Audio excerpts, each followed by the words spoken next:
Students, हमने पिछली class में नेपोलियन कोड ऑफ कंडक्ट के बारे में पढ़ा था।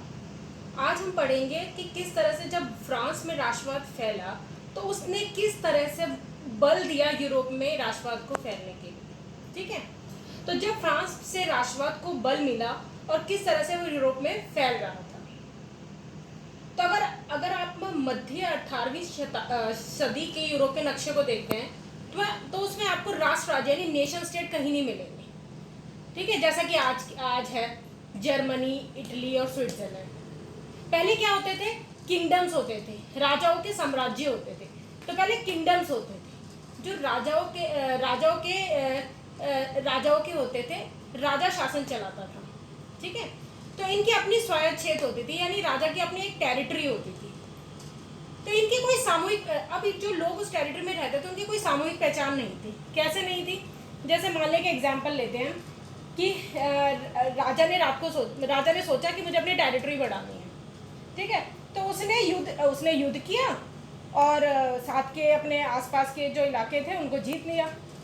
कल जो लोग एक राजा के शासन के अंदर आते थे, आज वो दूसरे राजा के शासन के अंदर है, तो उन लोगों के अंदर कोई एक सामूहिक पहचान नहीं होगी, यानी राष्ट्रवाद की भावना नहीं होगी कि पहले वो सोचते हैं कि मैं इस राजा के अंदर हूँ तो उस राजा के साथ लगा, आज वो दूसरे राजा के अंदर आ गए, तो उनके अंदर एक सामूहिक पहचान और एक सामूहिक लगाव नहीं हो पाता था।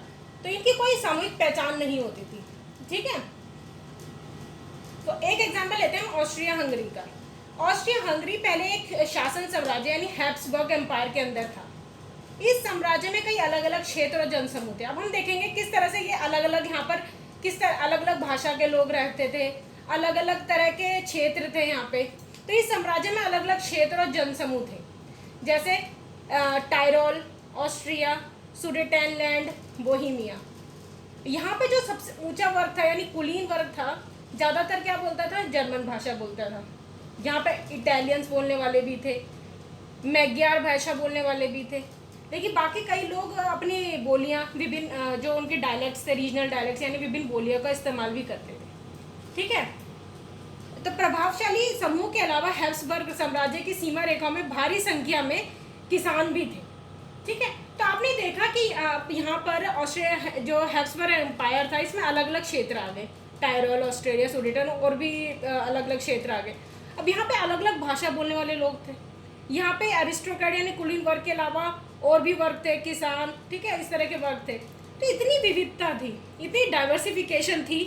तो बताओ कि इतनी डाइवर्सिफिकेशन होने के बाद में इनमें यूनिटी कैसे आई कि तो इतनी विविधता थी तो राजनीतिक एकता यानी इतनी आसानी से प्रमोट नहीं कर सकते थे हम। उनके बीच में एक जो लगाव था यानी एक कलेक्टिव फीलिंग हम कैसे प्रमोट कर सकते जब सब अलग भाषा बोल रहे हैं। ठीक है, अलग अलग मतलब कोई कुलीन वर्ग था, किसान वर्ग था, तो ये राजनीतिक जो एकता लाना इतना आसान काम नहीं था। उसके लिए एक मोटिव चाहिए, एक राष्ट्रवाद की भावना लाने के लिए, नेशनलिज्म की फीलिंग लाने के लिए एक मोटिव चाहिए।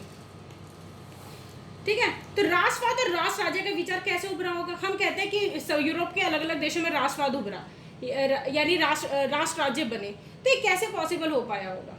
ठीक है, इसके लिए बहुत ज़रूरी है हमें समझना कि जो यूरोप का स्ट्रक्चर कैसा था, यानी यूरोप का स्ट्रक्चर यानी यूरोप की संरचना कैसे थी, जो हम अपनी अगली क्लास में पढ़ेंगे।